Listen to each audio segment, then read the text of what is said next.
Di suatu tempat di neraka, seorang pemuda bernama Han Daesung sedang bertarung melawan monster penjaga gerbang kastil Raja Iblis.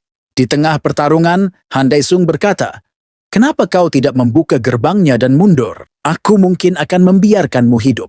Namun, monster itu merasa kesal dengan sikap sombong Han Daesung dan memilih melanjutkan pertarungan. Tiba-tiba, Daesung melemparkan pedangnya tepat ke dada monster tersebut, membuatnya tewas seketika. Monster kecil yang menemani Daesung berkata, "Apa tujuanmu setelah mengalahkan monster itu? Apakah dirimu ingin membunuh Raja Iblis dan menjadi penguasa neraka?" Daesung menjawab, "Penguasa neraka? Aku tidak tertarik dengan itu. Sudah 80 tahun sejak aku datang ke sini dan bertahan hidup melawan monster-monster neraka. Tujuanku hanya satu, yaitu bertanya kepada Raja Iblis, apakah dia yang telah mengirimku ke neraka ini?" Teman monsternya menyaut, "Kau datang hanya untuk bertanya? Lebih baik kau memohon ampun dan berlutut kepadanya." Namun, Daesung tidak mendengarkan sambil berkata, "Raja Iblis harus membayar harganya." Dia pun segera melangkah menuju kastil Raja Iblis.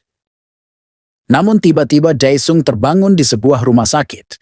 Ia berkata, "Sudah lama sekali aku tidak bermimpi tentang bumi. Mungkin terakhir kali itu 30 tahun yang lalu." Daesung tampak bingung karena ia tidak bisa menggerakkan tubuhnya. Ibunya yang terkejut melihat anaknya sadar segera memeluknya erat. "Mimpi ini terasa begitu nyata," ucap Daesung dalam hatinya. Kembali ke neraka, seluruh kastil Raja Iblis sudah hancur dan terbakar. Daesung yang tampak kelelahan berdiri di antara mayat para monster-monster. Sementara teman monsternya terkejut bahwa ia berhasil mengalahkan Raja Iblis. Temannya berkata, "Karena kau sudah mengalahkannya, sekarang kau adalah penguasa neraka. Lalu apa yang akan kau lakukan selanjutnya?" Sebelum Daesung menjawab, tiba-tiba muncul notifikasi sistem yang bertanya, "Apa Anda ingin kembali ke bumi?" Tanpa ragu, Daesung memilih untuk kembali ke bumi karena ia sudah muak dengan tempat itu. Ketika tersadar, Daesung sudah berada di bumi dengan seorang dokter yang sedang memeriksanya. Apa yang terjadi sebelumnya ternyata bukan mimpi. Dokter berbicara kepada ibunya, "Daesung sudah lama koma, jadi sulit baginya untuk langsung bergerak. Jangan khawatir, rehabilitasi akan membantunya pulih." Namun tiba-tiba Daesung berteriak karena terkejut ia tidak bisa menggerakkan tubuhnya. Dokter mencoba menenangkannya, tetapi Daesung menggigit dokter tersebut sambil terjatuh dari tempat tidur. "Aku tidak percaya harus bangun dengan tubuh mengerikan ini," pikirnya. Setelah diangkat kembali ke tempat tidur, Daesung menyadari keberadaan sesuatu di langit dari jendelanya. Kemudian ia tampak bingung. Kenapa bisa ada lubang cacing di bumi? Tak lama setelah itu, dokter dan tim medis berhasil menyuntikkan obat kepada Daesung, membuatnya tertidur kembali. Sementara itu, televisi di ruangan rumah sakit menayangkan berita tentang lubang cacing yang disebut gate. Dari lubang tersebut, beberapa monster muncul. Tetapi beruntungnya tim pemburu di wilayah itu berhasil menutup gate dan mengalahkan monster yang keluar. Di rumah sakit tempat Daesung dirawat, terlihat seorang pria sedang menelepon tim pemburu. Pria tersebut adalah Chan Ho, ketua tim pemburu, yang menerima laporan langsung tentang kejadian itu. Sementara itu, Daesung mulai sadar dan samar-samar mendengar berita yang diputar di televisi. Chan Ho datang menemui Daesung, menanyakan keadaannya, dan mengungkapkan rasa syukur karena Daesung akhirnya sadar setelah koma.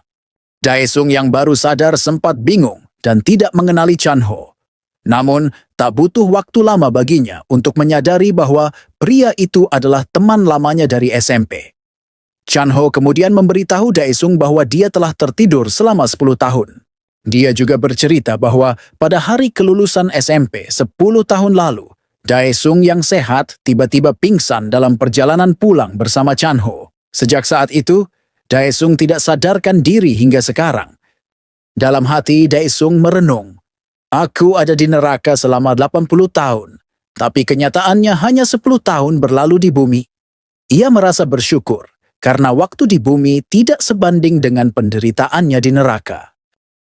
Chan Ho melanjutkan ceritanya, menjelaskan bahwa ibu Daesung telah berjuang sangat keras untuk membayar biaya rumah sakit. Ia berharap Daesung segera pulih karena dia adalah kepala keluarga. Chan Ho juga mengatakan bahwa dia punya pekerjaan yang bisa diberikan kepada Daesung di masa depan. Adegan berpindah ke Daesung yang sedang berkeliling rumah sakit bersama ibunya. Dalam hati Daesung berpikir, "Aku bertarung di neraka untuk bertahan hidup. Tapi di bumi, kenyataan menuntutku untuk mengurus keluarga. Dengan tubuh yang lemah, aku hanya akan menjadi beban." Kenyataan ini sama kejamnya dengan seperti neraka. Tiba-tiba, dua pria mendekati mereka. Mereka adalah penagih utang yang meminta ibunya Daesung untuk segera melunasi utangnya. Sang ibu memohon maaf dan meminta waktu hingga bulan depan untuk membayar. Sambil memegang tangan salah satu pria, ia mencoba meminta pengertian. Namun pria itu tersinggung karena disentuh. Dengan kesal dia berkata, "Jika kau berhutang, bayarlah tepat waktu." Tak berhenti di situ, pria tersebut menggulung lengan bajunya dan tanpa peringatan memukul ibu Daesung. Daesung yang melihat kejadian itu langsung berteriak marah, "Bajingan brengsek, kau lebih rendah dari serangga." Pria itu semakin marah mendengar ucapan Daesung. Kemudian dia mencengkeram tubuh Daesung dan mengangkatnya dari kursi roda. Sang ibu memohon kepada Daesung agar meminta maaf, tetapi dia tidak mendengarkan dan terus memprovokasi pria itu. Akhirnya, pria itu melempar Daesung dengan keras ke lantai. Tidak puas, dia juga menendang dan menginjak tubuh Daesung. Dalam hati Daesung bergumam, "Dasar pengecut! Kalau saja ini di neraka, kalian sudah kuhabisi sampai potongan terakhir." Tiba-tiba, sebuah notifikasi sistem muncul di hadapan Daesung bertuliskan, "Arrival Quest sudah muncul. Apakah Anda ingin menerimanya? Jika menolak, hadiah quest tidak akan diberikan." Daesung sempat ragu dengan tawaran quest yang diberikan sistem, tetapi akhirnya dia memutuskan untuk menerimanya. Seketika, waktu di sekitarnya terhenti dan orang-orang di sekelilingnya tampak membeku. Notifikasi sistem muncul kembali, memberikan quest berupa misi untuk berpindah ke lokasi yang telah ditandai oleh sistem. Hadiahnya adalah eliksir penyembuh Absolute Ruler yang dikatakan mampu memulihkan tubuhnya. "Tunggu penyembuhan, apa aku bisa kembali ke tubuh asliku?" gumam Daesung. Lokasi yang ditandai sistem berada hanya 10 meter di depannya, tetapi dengan tubuhnya yang lemah, perjalanan itu tidaklah mudah. Meski begitu, Daesung segera memutuskan untuk merangkak menuju tempat yang ditentukan sambil berkata lantang, "Aku adalah orang yang menaklukkan neraka. Bagaimana mungkin aku merengek menghadapi hal seperti ini?" Akan tetapi, quest itu tidak semudah yang ia bayangkan. Yang dibutuhkan bukan hanya tekad, namun juga strategi. Dalam pikirannya, Daesung sadar bahwa sistem tidak mungkin memberikan misi yang mustahil. Ia mulai berpikir jernih dan tiba-tiba menyadari bahwa tidak ada aturan yang melarangnya menggunakan alat bantu untuk sampai tujuan. "Aku hanya perlu mencapai lokasi itu entah bagaimana caranya," ucapnya dalam hati. Tanpa pikir panjang, Daesung segera naik ke kursi rodanya. Meski dengan napas terengah-engah akibat kelelahan, ia berhasil duduk di kursi roda dan mulai bergerak menuju lokasi yang ditentukan. Dengan waktu yang hampir habis, ia akhirnya berhasil menyelesaikan misinya tepat waktu. Hadiah eliksir penyembuh Absolute Ruler langsung diberikan oleh sistem. Tanpa berpikir panjang, Daesung meminumnya. Dalam sekejap, rasa sakit di tubuhnya lenyap, dan ia merasa tubuhnya lebih kuat. Eliksir itu ternyata mampu memulihkan sebagian kecil kondisi fisiknya yang ia miliki saat di neraka. Saat itu juga, waktu kembali berjalan normal. Orang-orang yang sebelumnya membeku mulai bergerak lagi. Penagih utang yang sempat mencelakainya tampak bingung karena Daesung sudah berpindah tempat. Tak lama, petugas rumah sakit datang dan meminta para penagih itu pergi. Menjelang malam, Daesung kembali ke kamarnya di rumah sakit. Dalam kesunyian, ia mencoba memunculkan layar statusnya, tetapi layar tersebut tidak muncul. Meskipun ia mencobanya berkali-kali. "Aku harus memulihkan tubuhku sebelum para preman itu kembali. Untuk melakukannya, aku butuh quest baru," pikir dirinya. Namun tiba-tiba, dia merasakan tubuhnya berpindah tempat. Sekarang, ia melayang di udara. Dengan terkejut, ia berteriak, "Di mana aku?" Layar status muncul di depannya, memberitahu bahwa dia berada di Pantheon, sebuah tempat khusus untuk menyelesaikan quest yang diberikan oleh sistem. Tak lama kemudian, sistem menawarkan beberapa misi dengan tingkat kesulitan rendah. Daesung melaksanakan misi-misi tersebut. Misi yang ia terima itu seperti menghancurkan target tertentu, berlari sejauh 10 km, dan melakukan push-up sebanyak 1000 kali. Setelah 10 hari menyelesaikan berbagai quest, ia baru menyelesaikan 55% dari status pelaksanaannya. Dengan nada kesal, ia berkata, "Aku sudah melakukan semua ini, tapi baru 55% pelaksanaan. Lagi pula hadiahnya cuma potion nutrisi." Merasa tidak puas, Daesung meminta sistem memberinya quest yang lebih layak. Sistem merespons dengan memberikan misi baru, mengalahkan monster Crying Demon. Seketika, monster Crying Demon muncul di hadapannya. Melihat monster itu, Daesung teringat bagaimana ia hampir terbunuh olehnya di neraka. Dengan senyum penuh semangat, ia berkata, "Monster ini, senang sekali aku bisa melihatmu lagi. Kali ini, aku yang akan menang." Daesung yang sedang bertarung menghadapi Crying Demon mengalami kesulitan besar karena tubuhnya yang sekarang jauh lebih lemah dibandingkan saat berada di neraka. Dalam pikirannya, ia berkata, "Jika aku terus terkena serangannya, tulangku bisa hancur lebur." Saat mencoba memberikan pukulan pada monster itu, Crying Demon dengan mudah menangkis serangan Daesung, membuatnya terpental dan memuntahkan darah. Pertarungan pun semakin sengit, tetapi Daesung hanya mampu menghindar, tanpa bisa memberikan serangan balik yang berarti. Namun, situasi semakin memburuk. Crying Demon akhirnya berhasil menangkap Daesung dan membuatnya tidak bisa bergerak. Meski dalam posisi terdesak, Daesung tersenyum kecil dan berkata, "Aku ingat bagaimana kau menghajarku di neraka, dan aku juga ingat bagaimana aku menghancurkanmu." Seketika, tangan Crying Demon terbelah menjadi beberapa potongan daging, membuat Daesung berhasil melepaskan diri. Di tangannya, kini tergenggam sebuah pedang. Dengan penuh semangat, ia berkata, "Aku lupa kalau aku bisa memanggil pedangku." Dengan pedangnya, Daesung berhasil menaklukkan Crying Demon dengan cepat. Setelah itu, sistem segera memberikan notifikasi bahwa quest-nya telah selesai.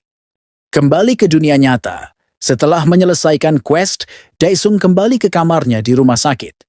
Malam itu, ibunya yang sedang tertidur tiba-tiba terbangun karena mendengar suara jendela terbuka. Ketika melihat ke arah jendela, ia terkejut mendapati Daesung berdiri di sana tanpa mengenakan baju. Tubuhnya terlihat ideal dan penuh otot. Keesokan harinya, Daesung menjalani pemeriksaan oleh dokter. Hasil pemeriksaan membuat dokter bingung karena tubuh Daesung pulih dengan sangat cepat. Secara medis, tubuh seperti ini membutuhkan waktu lebih dari 6 bulan untuk rehabilitasi, kata dokter. Ibunya yang ikut mendengarkan pun bertanya dengan khawatir. "Apa yang terjadi pada Daesung? Apakah itu normal?" Dokter menjawab dengan senyuman kecil. "Ini berbeda dari gejala biasanya. Anda tidak perlu khawatir." Ibunya tampak lega mendengar penjelasan tersebut. Di luar kamar, ia terlihat berbincang dengan seorang suster. Sang suster berkomentar, "Apa yang Anda lakukan selama 10 tahun untuk Daesung benar-benar luar biasa." Daesung yang mendengar percakapan itu dari jauh bertekad dalam hati, "Sekarang giliranku untuk melindungi keluargaku." Setelah itu, Daesung segera pergi ke kamar mandi untuk membuka portal menuju Pantheon dan melanjutkan pelaksanaan quest yang tersisa. Saat tiba di Pantheon, sistem memberinya kebebasan memilih tingkat kesulitan untuk quest berikutnya. Pilihan yang tersedia adalah sangat rendah, rendah, dan menengah. Namun, tanpa diduga, Daesung memilih tingkat kesulitan yang tidak ada dalam daftar dan berucap tingkat neraka. Sistem menyetujui pilihannya. Tiba-tiba, sebuah bola hitam muncul di hadapan Daesung. Dari dalam bola hitam itu, keluar sesosok makhluk yang ternyata adalah dirinya sendiri dalam wujud saat ia berada di neraka. Sosok yang kuat, brutal, dan tanpa ampun. Notifikasi sistem muncul, quest dimulai. Kalahkan target. Targetnya adalah dirimu sendiri dari neraka. Daesung memandang sosok tersebut dengan serius dan berkata, "Jadi ini musuhku. Baiklah, mari kita lihat siapa yang lebih layak bertahan hidup."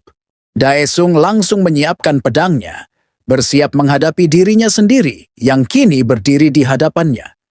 Namun, wujud lain dari dirinya tidak memberinya waktu untuk bersiap. Dengan kecepatan luar biasa, dirinya yang lain melancarkan serangan bertubi-tubi. Daesung berhasil menangkis beberapa serangan, tetapi serangan berikutnya jauh lebih kuat dan cepat, membuatnya kesulitan untuk mengimbangi. "Jika ini berlangsung lebih lama, aku akan kalah," pikir Daesung sambil terengah-engah. Tiba-tiba, dirinya yang lain mengumpulkan energi besar dan meluncurkan serangan mematikan ke arahnya. Ledakan energi itu menghantam Daesung, melemparkannya jauh hingga ia tersungkur di tanah. Sambil mengusap darah di sudut bibirnya, Daesung bangkit dengan ekspresi penuh tekad. "Rasanya seperti yang palsu lebih asli daripada diriku," ucapnya sambil tersenyum sinis.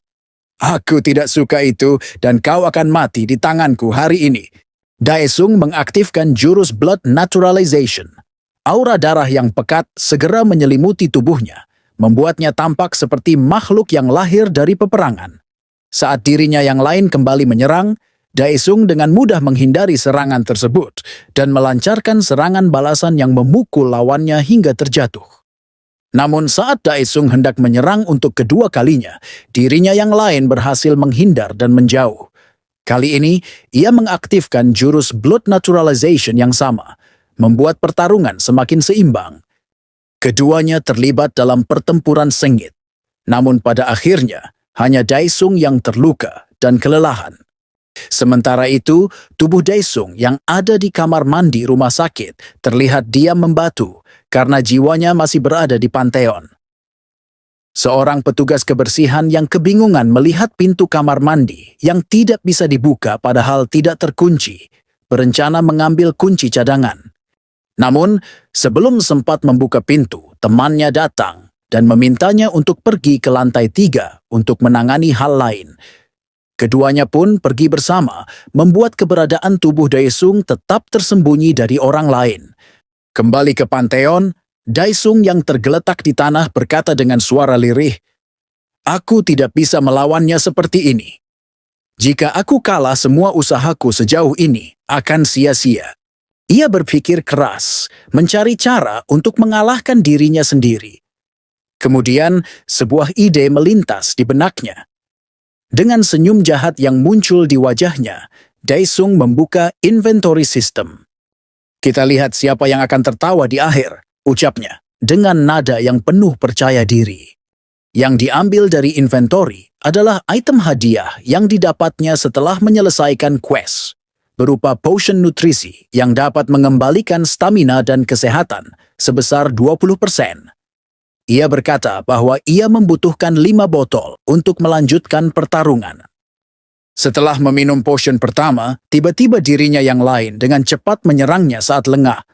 Namun, dengan 20% kekuatan yang telah pulih, Daesung mampu melawan dan menghajar dirinya yang lain. Ia pun berkata, "Tidak perlu buang waktu. Ayo kita naikkan sampai 100%. Daesung kemudian meminum potion yang tersisa sambil menghindari serangan lawan. Meskipun sempat kewalahan meminum potion sambil menghindar, akhirnya ia berhasil pulih. Namun, ia masih kesulitan melawan dirinya yang lain. Saat Daesung dicekik oleh dirinya yang lain, lawannya tersenyum dan segera menghunuskan pedang ke arah perut Daesung. Namun, tanpa diduga, Daesung mengaktifkan inventory di sekitar perutnya, sehingga pedang tersebut hanya masuk sebagian ke dalam inventory. Di saat yang bersamaan, ternyata pedang Daesung sudah tertancap di perut dirinya yang lain. Pertarungan pun dimenangkan oleh Daesung, dan quest selesai. Daesung mendapatkan kembali tubuhnya saat berada di neraka, lengkap dengan kemampuan menggunakan sistem neraka, bahkan di dunia nyata. Terlihat, Di sekujur tubuhnya terdapat bekas luka yang menjadi bukti perjuangannya selama di neraka. Notifikasi sistem lain muncul, memberitahu bahwa Daesung memiliki pesan yang belum terbaca. Saat dibuka, pesan itu berbunyi, "Neraka menyambut penguasa Han Daesung kembali ke bumi. Karena penguasa neraka tidak ada, para makhluk surgawi muncul dan mengunci ruang dan waktu, sehingga para iblis yang terjebak di Pantheon menunggu dengan cemas untuk diselamatkan oleh Daesung." Setelah membaca pesan itu, Daesung berkata, "Oh, jadi kalian meminta bantuan dariku yang sudah berjuang selama 80 tahun di neraka. Karena aku sudah jadi raja kalian, aku tidak peduli." Sambil menunjukkan jari tengah kepada para monster neraka yang ternyata melihat aksinya. Setelah itu, Daesung segera kembali ke kamarnya. Keesokan harinya, Daesung yang sudah sepenuhnya pulih terlihat sedang berolahraga dengan satu tangan. Dokter dan ibunya memperhatikannya dari luar ruangan. Dokter berkata, sepertinya Daesung adalah seorang awaken. Meskipun sebelumnya tidak ada tanda-tanda itu darinya, tidak ada cara lain untuk menjelaskan selain dia sudah menjadi awaken. Dokter kemudian menyarankan agar Daesung segera pergi ke asosiasi. Ibu Daesung yang terlihat khawatir mengakhiri percakapan dengan berterima kasih kepada dokter dan membawa Daesung pulang. Dalam perjalanan pulang, Daesung mendengar percakapan antara ibunya dan dokter. Dalam hati ia berkata, "Awaken dan asosiasi, sepertinya ibu menyembunyikan sesuatu. Apa yang sebenarnya terjadi selama 10 tahun di bumi ini?" Sesampainya di rumah, Daesung terkejut saat melihat seorang wanita, yang sedikit terkejut juga melihatnya pulang. Ibu Daesung memanggil wanita itu dengan nama Jisoo, dan bertanya kenapa tidak menjawab telepon darinya. Daesung terkejut saat mendengar namanya, karena wanita itu adalah adik perempuan, satu-satunya. Jisoo berkata, "Kondisimu kelihatan bagus, sementara kami setiap hari seperti berada di neraka." Daesung termenung mendengar kata-kata itu. Lalu Jisoo kemudian segera keluar rumah tanpa mendengarkan apa yang dikatakan oleh ibunya. Di luar rumah terlihat dua pria yang sebelumnya mendatangi Daesung dan ibunya di rumah sakit. Mereka berteriak menagih hutang kepada ibu Daesung. Namun Jisoo yang baru saja keluar rumah tidak merasa takut dan malah berkata, "Berisik sekali kalian ini." Kedua pria itu sempat bingung dengan sikap Jisoo dan membiarkannya pergi. Karena pintu rumah terbuka, salah satu pria langsung masuk dan menemui ibu Daesung. Ibu Daesung meminta maaf karena belum bisa menghubungi, menjelaskan bahwa putranya baru saja keluar dari rumah sakit hari ini. Ia pun segera mengambil dompetnya dan memberikan semua uang yang dimilikinya. Namun, pria tersebut melemparkan uang beserta dompet itu ke lantai sambil berkata, "Dasar jalang, kau pikir kami datang jauh-jauh hanya untuk uang sedikit ini?" Pria itu kemudian memukul ibu Daesung hingga terjatuh ke tanah. Daesung yang berada di sana melihat kejadian itu sangatlah marah. Tak lama ketika pria satunya hendak masuk menyusul rekannya, tiba-tiba ia melihat temannya sudah terlempar ke hadapannya dalam kondisi babak belur. Daesung berdiri di hadapan mereka berdua sambil berkata, "Tadinya aku ingin menemui kalian, tapi kalian sudah datang kemari." Pria yang baru masuk terlihat kesal dan menjawab, "Dasar bajingan, kau yang dulu tidak bisa berjalan, bahkan tidak sebanding dengan uang ibumu." Daesung menatap tajam pria itu dan bertanya, "Apa kau tahu bagaimana aku bisa selamat dari neraka?" Tanpa memberi kesempatan untuk menjawab, Daesung dengan cepat mencengkeram kepala pria itu dan berkata, "Aku selalu membayar sesuatu sebanyak yang aku terima." Daesung lalu menampar pria itu berkali-kali hingga terjatuh dengan darah mengalir dari hidungnya. Meski begitu, pria itu tidak menyerah dan mencoba mengambil barang di sekitarnya untuk menyerang Daesung. Namun dengan mudah Daesung menghalaunya dan memukul wajah pria tersebut hingga tersungkur. Rekannya yang tidak terima melihat hal itu, mengeluarkan pisau sambil berteriak, "Anak sialan, lihat aku akan menusukmu." Sebelum pisaunya mengenai Daesung, tangannya sudah dicengkeram erat hingga lengannya berubah bentuk. Pria tersebut berteriak kesakitan. Sementara rekannya yang lain mengancam, Kau akan mendapat masalah besar setelah ini. Namun, Daesung menjawab dengan santai sambil menarik kerah pria itu.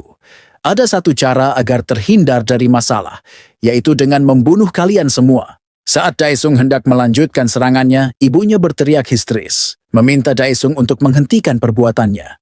Hal itu membuat kedua pria tersebut berhasil kabur dari rumah mereka. Di perjalanan, kedua pria itu kebingungan dan membicarakan perubahan Daesung yang sangat mencolok. Mereka juga frustrasi karena tidak mendapatkan apa yang mereka inginkan. Namun di tengah jalan, mereka tiba-tiba berpapasan dengan Jisoo. Kembali ke rumah, ibu Daesung menceritakan masa lalu mereka. Ia berkata bahwa dulu, saat Daesung tertidur dalam kondisi koma, ia membawanya ke berbagai rumah sakit. Namun, tidak ada yang bisa menjelaskan penyebab kondisi Daesung. Karena biaya pengobatan yang mahal, ibu Daesung sampai harus menjual rumah dan menyerahkan tokonya, berharap Daesung segera sadar. Akan tetapi, uang deposit sewa rumah sudah habis, dan ibu Daesung terpaksa berhutang pada 3 lembaga keuangan melalui kenalan. Situasi semakin sulit untuk melunasi hutang. Daesung bertanya, apakah Jisoo masih sekolah? Ibunya menjawab bahwa Jisoo sudah berhenti sekolah 2 tahun lalu dan memutuskan bekerja siang dan malam untuk membantu. Daesung menanggapi dengan marah. Ibu seharusnya menghentikannya karena dia harus tetap sekolah. Ibunya menjelaskan, aku sudah mencoba menghentikannya, tapi dia bersikeras bahwa dia harus bertahan untuk membantu kita. Dengan ekspresi menyesal, Daesung berkata, kenapa ibu tidak meninggalkan aku saja? Namun ibunya dengan tegas menjawab, kau tidak boleh bicara seperti itu. Kita ini keluarga. Tak lama setelah itu, handphone ibu Daesung berdering. Saat hendak menjawabnya, Daesung bertanya siapa yang menelepon. Ia segera mengambil handphone itu. Namun, setelah mendengar suara dari telepon, ekspresi Daesung langsung berubah menjadi sangat marah. Ternyata yang menelepon adalah pria yang tadi datang. Dia membawa Jisoo di mobilnya dalam keadaan disekap. Pria itu memerintahkan Daesung untuk mendapatkan uang 100 juta hari ini dengan kemampuan yang dimilikinya jika ingin adiknya selamat. Daesung yang marah berpamitan kepada ibunya tanpa memberitahu situasi sebenarnya, sambil berkata, jangan khawatir, tidak akan terjadi apa-apa. Dalam hati, Daesung berpikir, aku tidak bisa menyelesaikan masalah ini dengan membunuh mereka. Karena ini bukan neraka. Terlihat layar status muncul di hadapannya, memberitahukan adanya bonus hadiah berupa 1 skill dasar. Daesung diminta memilih 1 dari 4 skill yang tersedia. Adegan berpindah ke kedua pria yang membawa Jisoo ke markas mereka. Salah satu pria bertanya, dia tidak akan datang kemari kan? Pria lainnya menjawab, tentu saja tidak. Ini markas kita, lagi pula kita punya Sandra. Namun tiba-tiba muncul aura listrik di sekitar lift, memunculkan sosok bertudung yang ternyata adalah Daesung. Kembali ke beberapa waktu sebelumnya, saat Daesung diminta memilih skill dasar, dia memilih skill Summon the Shadow Wraith sebagai hadiahnya. Setelah itu, dia segera menggunakan skill tersebut untuk melacak darah yang ada di pakaiannya. Darah itu adalah milik pria yang sebelumnya dihajar oleh Daesung. Sekarang Daesung sudah berada di hadapan kedua pria itu dan Jisoo. Salah satu pria telah dibuat pingsan oleh Daesung, sementara pria lainnya ketakutan dan segera keluar dari lift untuk mencari bantuan dari rekan-rekannya. Saat keluar pria itu langsung dibuat pingsan oleh Daesung.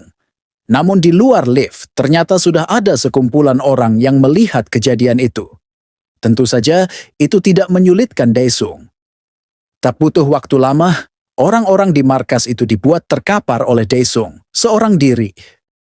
Daesung segera menghampiri Jisoo yang sedang terikat dan melepaskannya. Dia berkata, segeralah pulang ke rumah. Dan Jisoo bertanya, apa yang akan kau lakukan setelah ini? Daesung menjawab, aku akan menyelesaikan masalah ini, lalu segera pulang menemuimu. Kemudian mereka pun berpisah. Daesung terus menyusuri gedung tersebut, menemui orang-orang yang dia temui, dan segera menghabisi mereka satu persatu. Adegan berpindah ke seorang pria bertato yang sedang berada di sauna. Dia menerima telepon dari salah satu anak buahnya yang panik. meminta bantuan karena mereka sedang diserang oleh Daesung. Mendengar laporan tersebut, pria bertato itu langsung marah besar dan segera bergerak. Kembali ke Daesung, dia kini berhadapan dengan salah satu anggota kelompok yang tampak ketakutan setelah melihat semua dihabisi. Namun, tiba-tiba terdengar suara keras dari dinding yang hancur. Perhatian Daesung pun teralihkan, dan ternyata pria bertato itu telah tiba. Tanpa basa-basi, pria itu langsung menyerang dan membuatnya terkapar di lantai. Dalam hati, Daesung berkata, "Saat keluargaku melihat kekuatanku, mereka sangat terkejut. Apakah mereka tahu soal kekuatan ini? Aku bahkan tidak sempat bertanya karena aku hanya fokus memulihkan kekuatanku." Daesung berhasil melepaskan diri dari cengkeraman pria tersebut dan mengambil jarak. Dia kemudian bertanya, "Apakah kau seorang awakener atau semacamnya?" Pria itu menjawab dengan nada menghina, "Aku akan mengirimmu ke neraka," sambil merobek pakaiannya untuk menunjukkan tubuhnya yang kekar. Mendengar kata neraka, Daesung semakin marah. Tanpa peringatan, dia langsung menghajar pria itu tepat di wajahnya, membuat pria tersebut terpojok dengan luka parah. "Bagaimana mungkin aku dikalahkan dengan mudah? Ini tidak bisa diterima," pikir pria itu dalam hati. Daesung yang tidak memberinya kesempatan mendaratkan tendangan keras di wajah pria tersebut sambil berkata, "Kau tahu apa tentang neraka? Keluargaku sangat menderita saat aku pergi ke sana." Pria itu akhirnya sadar bahwa Daesung berada di level yang sangat berbeda. Ketakutan, dia memohon, "Tolong biarkan aku hidup. Aku akan memberikan semua uangku." Mendengar tawaran itu, Daesung tertarik dan bertanya, "Di mana semua uangmu?" Pria itu dengan cepat menjawab, "Di lemari, ada sebuah brankas di sana." Tanpa membuang waktu, Daesung menuju tempat yang dimaksud, sementara pria bertato itu mencoba melarikan diri. Saat berada di dalam mobil, pria itu bersumpah dalam hati, "Aku akan membunuhmu, Daesung, meskipun dirinya masih remaja." Namun, betapa terkejutnya dia ketika melihat Daesung sudah berada tepat di belakangnya sambil berkata, "Aku lupa sesuatu, yaitu kata sandi brankasnya." Pria itu menjerit ketakutan, sementara Daesung memaksanya memberikan kata sandi. Akhirnya, Daesung mendapatkan uang dalam jumlah besar. Dengan penuh kepuasan, dia berkata sambil tersenyum, "Berapa banyak apartemen yang bisa kubeli di Seoul dengan ini?" Setelah itu, Daesung mampir ke sebuah toko ponsel dan berniat membeli ponsel lipat keluaran terbaru. Penjual di toko itu berkata, "Ini adalah model terbaru yang sangat populer di kalangan para gadis. Jika harganya terlalu mahal, saya juga bisa menawarkan cicilan." Namun, tanpa pikir panjang, Daesung langsung membayar dengan uang tunai, membuat penjual tersebut terkejut. Adegan berpindah ke Daesung yang sudah pulang ke rumah. Dia masuk ke kamar adiknya, Jisoo, dan meletakkan ponsel yang baru dibelinya di meja komputer milik Jisoo. Setelah itu, dia berpamitan lagi pada ibunya untuk pergi keluar. Ternyata Daesung pergi menemui teman SMP-nya, Chanho, untuk minum bersama. Saat mereka berbincang, Chanho bertanya, "Apa rencanamu ke depannya?" Daesung tampak sedikit kaget, mungkin karena ini pertama kalinya dia merasakan alkohol. Chanho melanjutkan, "Kita bukan lagi bocah SMP." Daesung kemudian bertanya, "Berapa harga apartemen yang bisa dibeli dengan 500 juta won?" Chanho menjawab, "Dengan uang sebanyak itu, kau bisa mendapatkan apartemen di pinggiran kota Seoul." Daesung bertanya lagi, "Lalu berapa harganya jika berada di tengah kota?" Chanho menjawab, "Sekitar 2 miliar won." Mendengar itu, Daesung tampak menunduk sambil merenung. Chanho berkata, "Dunia sudah banyak berubah sejak kau koma, dan aku dengar kau adalah seorang awakener." Daesung, yang kebingungan tentang istilah awakener, akhirnya bertanya, "Apa sebenarnya awakener itu?" Chanho menjelaskan, "Setelah kau koma, gerbang atau gate tiba-tiba mulai bermunculan. Awalnya, keanehan ini hanya berskala nasional. Tapi suatu hari, monster-monster mulai keluar dari gerbang-gerbang itu. Kerusakan besar terjadi dan manusia diserang oleh para monster. Semua senjata biasa tidak mempan. Namun seiring waktu, kami menemukan bahwa hanya senjata aura, yaitu senjata yang dibuat dari monster, yang bisa melukai mereka. Dan hanya seorang Awakener yang bisa menggunakan senjata itu. Sama seperti dirimu. Daesung lalu mengeluarkan ponselnya dan berkata dengan bangga, "Aku baru saja membelinya," sambil memamerkannya. Namun Chanho berkata, ponsel lipat itu sebenarnya akan diluncurkan secara gratis beberapa hari lagi. Daesung langsung kesal mendengar itu. Saat Chanho melihat tubuh Daesung yang berubah secara drastis, dia juga mengaku tahu bahwa Daesung baru saja menghajar para preman yang datang ke rumahnya baru-baru ini. Namun, Daesung menjawab dengan santai, "Kalau aku seorang Awakener, apakah kau mau memberiku uang?" Chanho tampak kebingungan dengan pertanyaan Daesung. Daesung kembali bertanya, "Jadi, berapa banyak yang bisa kau hasilkan?" Tiba-tiba, muncul retakan di udara di sekitar mereka. Semua orang yang ada di tempat itu terkejut. Dari retakan tersebut, sebuah gerbang, gate, terbuka, dan sesosok monster besar muncul dari dalamnya.